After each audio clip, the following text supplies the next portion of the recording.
Last night, we left off with the car not running on the dyno due to being rear-wheel drive. Since I had to put it in all-wheel drive mode and put it back on the lift to take off the front paneling, Terry said, might as well bring it here so we can get more CAN bus data so we can optimize the tuning. More data input, smoother drivability, and tuning all around in the power band. Okay, we finally got CAN bus up and running on this thing. Maserati had to make it really hard for us. Normally when you're doing CAN bus, you can request as many parameters as you want at a time, 10, 20, whatever. They'll all come out. For some reason, they only want to take 2 at a time. So I had to rewrite the JB4 requests to only send in 2 at a time, but then run them 10 times as fast so we get the same amount of data in. Anyway, long story short, it's working now. Everything's good. I got all the data here I want. I'm going to pass it back off to Payam. They're going to strap it down and we'll see what we can do.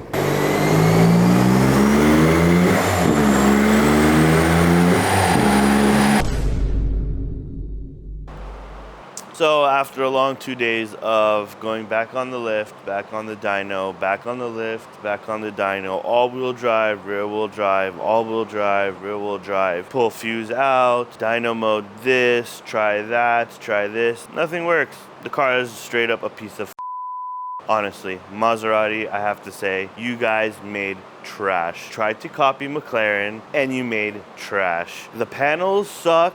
The hood gap, when we were working on the car with the hood closed, the car was just idling for 20 minutes. When we tried to close the hood, this is plastic. This thing expanded so much that when you tried to open that, it started binding. What a piece of shit.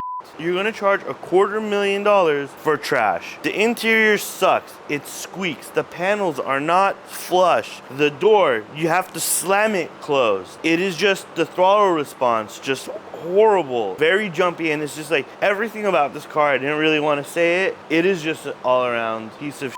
However, that's the best we can do. We're gonna go ahead and take it off the dyno, put it back on the lift, yet again, put all the paneling on for the last time. Angel made a good point that I am talking a lot of shit, but I'm allowed to. I've owned McLaren 570S. I have my own Porsche Turbo S that makes over 1,200 wheel. I have an Audi R8 twin turbo that makes over 1,400 wheel. These supercars are not new to me. I've had a few of them. I own a few of them currently. This thing sucks. It's not what you expect it to be. We have so many more upcoming fun projects to keep on filming, such as Payam's M340, the big single stinger, as well as Beamer Invasion is right around the corner. So we thank you guys for watching, and we hope you enjoyed the video.